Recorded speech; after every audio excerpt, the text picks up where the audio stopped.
Hey guys, welcome to part two.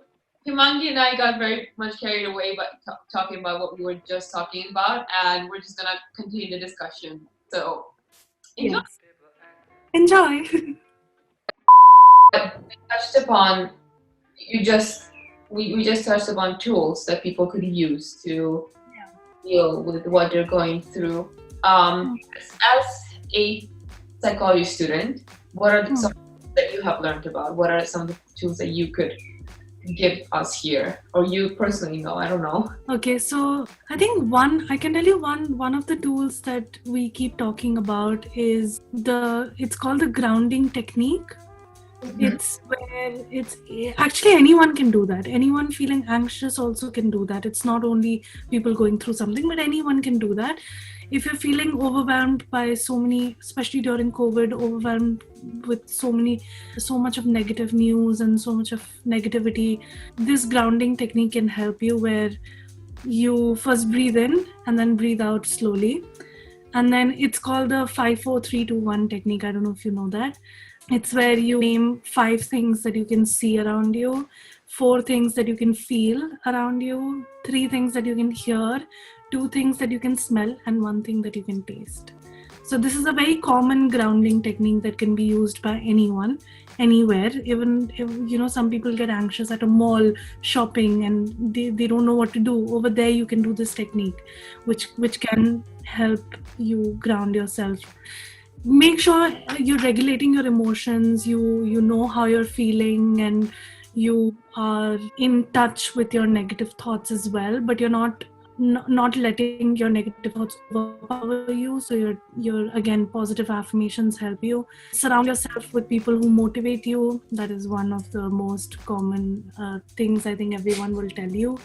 Keep telling yourself that you're doing a great job. Sometimes nothing will work and people might feel like really sad still, and just remember, you're allowed to take a break. You don't have to be like productive all the time, like people are being productive. Don't look at social media, people being productive and all. You can take a break. I personally took a 3-day break because I wasn't in a mood to do anything, so I took a break.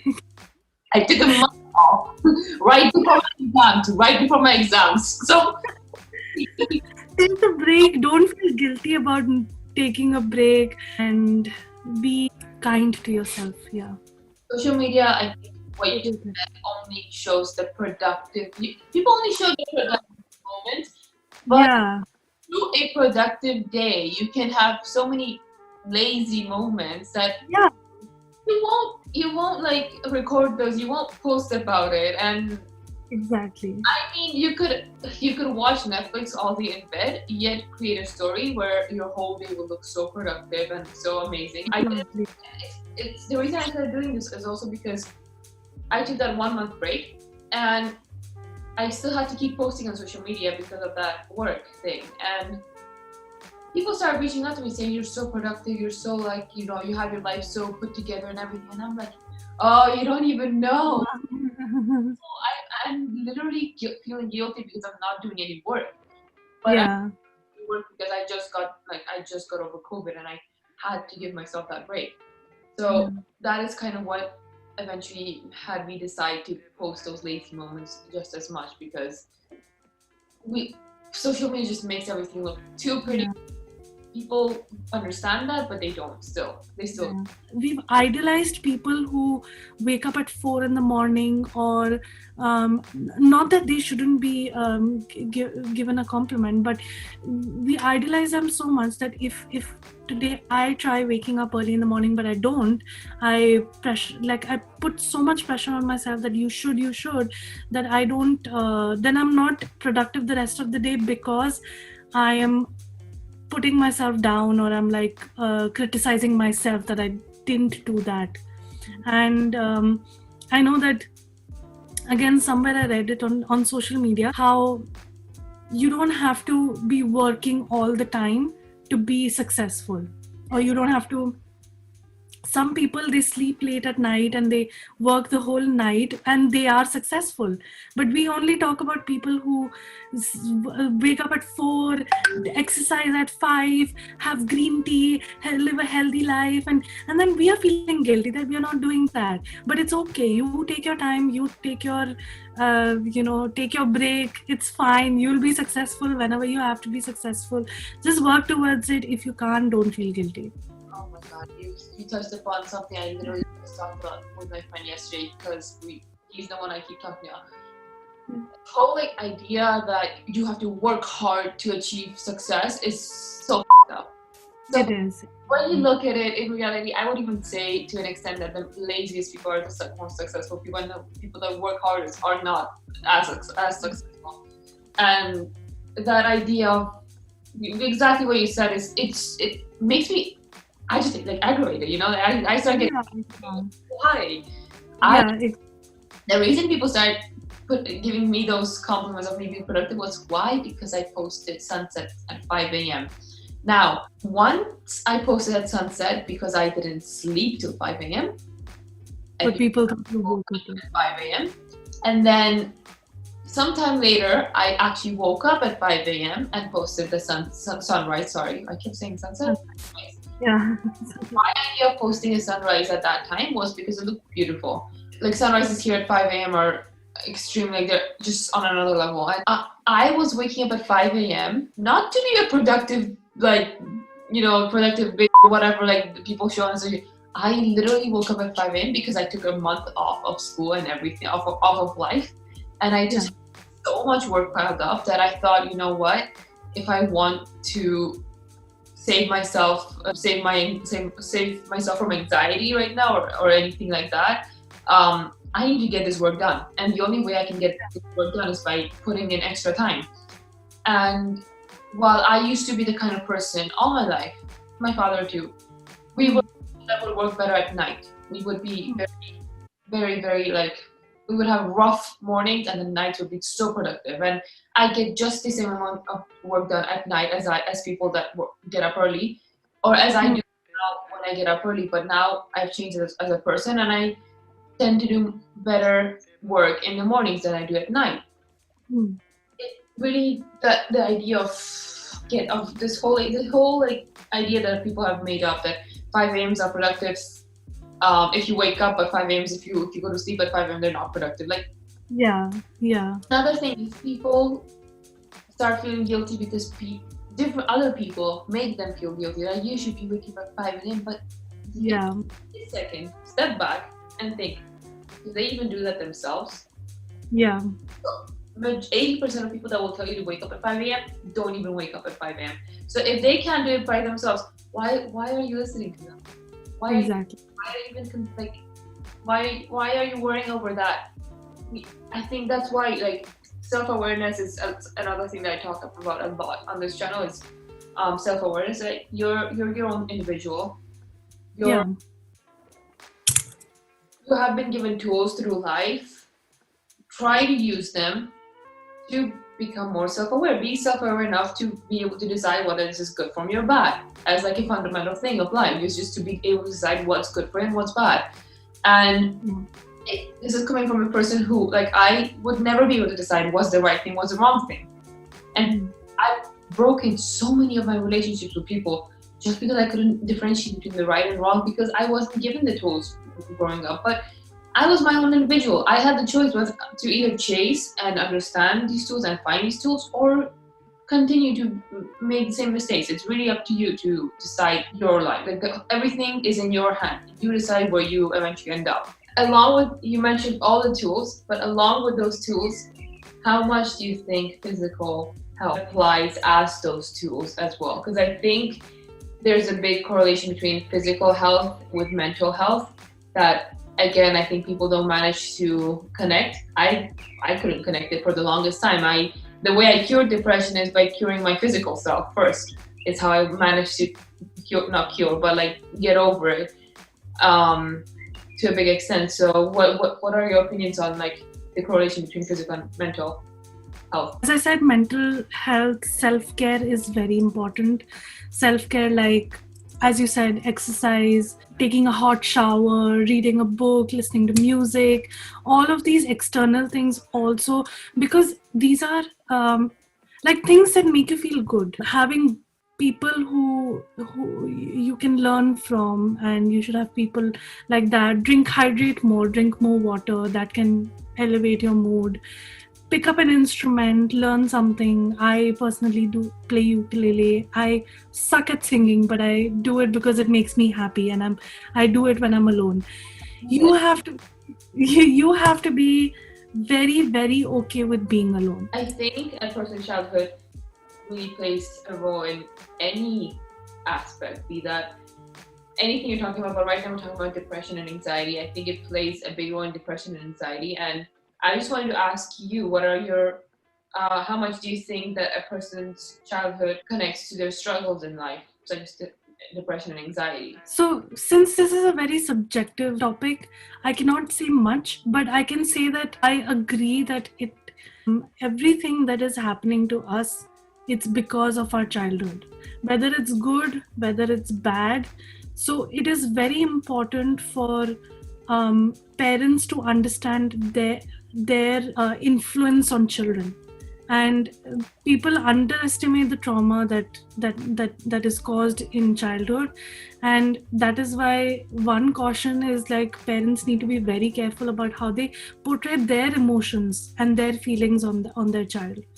And I don't really have much to say about this, because Topic, I know.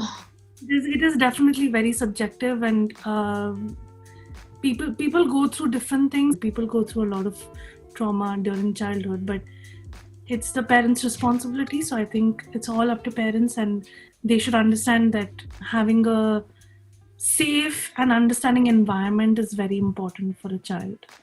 And childhood trauma is a thing. It's very much a thing. Yeah. When people say like the first 7 years of the child are like the most important years, there is some truth in that. There's a lot of depth in that, and 100% parents need to understand this much more. But I can't blame parents either, because on the other hand, like, no one is sent down this earth with a training or a manual or guide of how to be a parent. So in a way, these childhoods also shape us, and I think the way you end up learning how to deal with them is not only does it define you as a person, but also, it just like, I think like those traumas can be taken in a good way and in a bad way. It really depends on the person. Yeah. Sometimes these traumas are a blessing, in my opinion. I would say everything that I've been through childhood, I call it trauma. I would be mad at my parents, but at this point, I would say some of the worst experiences that I've gone through, I only say that they're my blessing, because I would not be in a place that I'm at if that wouldn't have had happened. Yeah. I'm here recording this with you if my childhood traumas didn't happen, and I really like to say that I was blessed with traumas. It's the way that really helps me cope with life. It's like I was blessed with traumas. Yeah. Not better. And anyone that I talk to, when we start getting to the deep talks of life, I've always liked to say that one of the biggest lessons that I've learned throughout my years on this earth, which haven't been a lot, is the fact that every one of us is sent down this earth for a purpose. And I'm not saying this spiritually. You can be non-religious, you can be non-spiritual. Yet I believe that all of us are here for a purpose. All of us have a purpose down this earth. For some it may be to serve, for some it may be to, I don't know, something else. I can't really think of an example right now. But a lot of us, myself included, have simply gotten trapped in that hole where at the time that I didn't know that, I'm here sent on this earth for a purpose, just by trying to find that purpose, I managed to spiral into a phase of depression or anxiety, or made it worse in some cases. And I think it's our responsibility as a human being to find that purpose. Like, when people get suicidal thoughts, what is one of the main things that they think of? Like, what's the point of me being on earth? to be successful, I don't want to be successful, I don't want to have kids, I don't want to have family, what's the point of all of it? Like, they start getting deep. It's like, what is the point of living, right? That question only spirals because you haven't found your true purpose of being on this earth. And sometimes they just think that dying is easier, and it's like, it makes more sense than to find your purpose. And strongly believe that it's our responsibility to find that purpose. A lot of us choose not to work on it and not to find that purpose, not to even like understand the fact that we're here down to work. They choose not to work on themselves, not to take the right steps, and they choose to simply, I don't know, for example, complain and really dig themselves a deep hole to live in.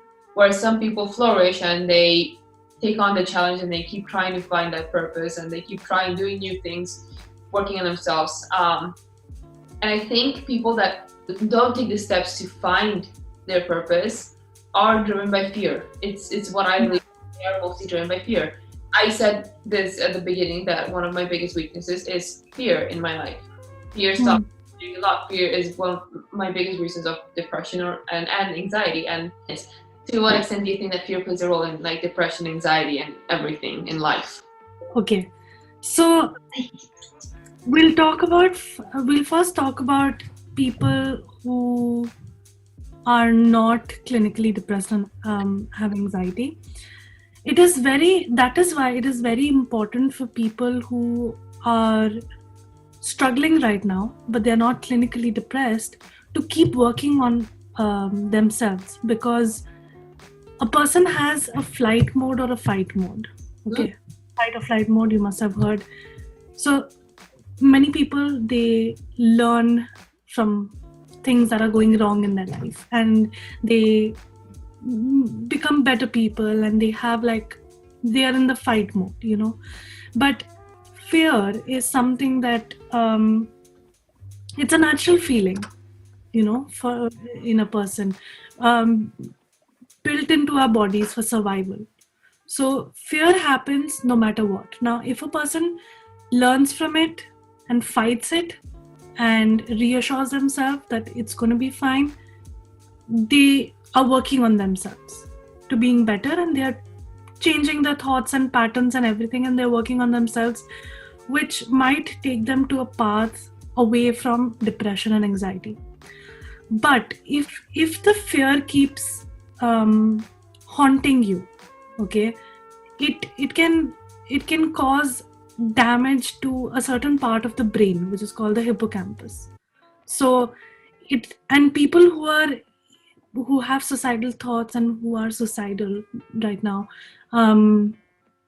we should have given this disclaimer for people. It might trigger some people, so we'll give a disclaimer later. But people who are suicidal right now, they've reached a point where the certain part of the brain, the hippocampus, is damaged. So they don't really have a choice to, they kind of do. They need to work on themselves, but it's not that easy for suicidal people to work on themselves. It's like it takes more effort for them. Simple, like as we see, simple bathing or simple brushing or simple even getting out of the bed, can be affected because of that. So that is why we keep telling mental health advocates like myself and other people who are trying to create awareness, is for people to work on themselves now, so that you don't have you don't go into that path where you have to go to a therapist and take medications and stuff like that.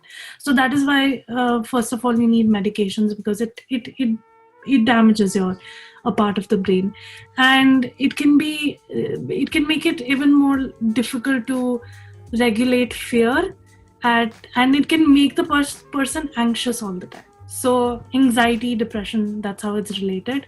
To someone who is in like chronic fear, the world will look scary, and their memories of things that have happened to them, it confirms that. So yeah, fear is a huge part of our survival. We need to have fear, but we need to use it as a motivation and as a learning to do to be better in life, than to take us to a path where things will be a little more difficult, like to come back. But it's definitely possible, but it'll be difficult.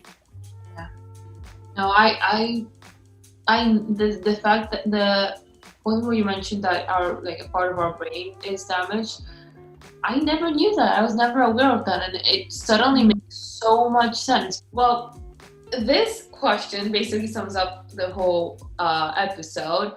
But if you have watched my previous episodes, you would know that there's a surprise waiting for you at the end. The rapid round questions, which I'm trying to take along the whole like series with everyone. And you were informed about every other question that we've done, most of them because I decided to completely change the route of the video. But these are questions I'm not aware about, and I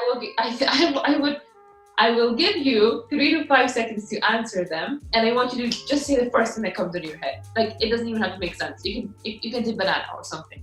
People have that. So I'm ready when you are. Are you ready? Okay, ready. I'm so nervous now. 3, 2, 1, go. What would be the one thing that you would change in this world? People to be more kind to each other.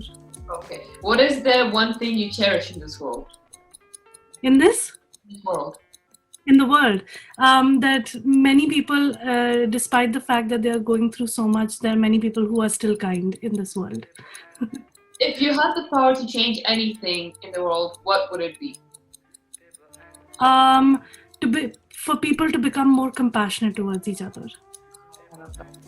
If you would be given a choice to leave everything behind and be successful, or stay where you are for the rest of your life, but in the same place, but help make the world a better place, what would you do? What would you choose? You know this answer. Second. Okay. Describe life in 3 words. Describe life in 3 words. Your current life. Oh, learning, growth, happiness. Awesome. Describe your dream or ideal life in 3 words. Satisfied. Keep growing and happy. And health. Perfect. Good health. What's one thing that makes life worth living? The fact that I'm learning from people. Awesome. And that was basically it. This last question you can take your time to answer. What's one advice that you would give everyone leaving this video? I keep telling people, I know this world is really cruel, but the world can be a better place if we all just become a little bit more kinder to everyone around us. Everyone is struggling, everyone is going through something or the other, and everyone knows that also subconsciously. But still, there are many people who choose to be rude and not compassionate. So please be compassionate towards people, towards animals, towards the earth, and yeah, that's it. I like that. I love that. So that is literally the final end. I'm so glad you did this. Thank you so much for being here. Thank you for inviting me. I learned a lot myself. I think in the video I'm just gonna have to edit myself out because at some point I'm just like I learned a lot from you too. What? You gave me the confidence to come and talk live, so I guess. I'm so glad you did this. Thank you so much for being here. Thank you for inviting me. I learned a lot myself. I think in the video I'm just gonna have to edit myself out because at some point I'm just like I learned a lot from you too. What? You gave me the confidence to come and talk live, so I guess.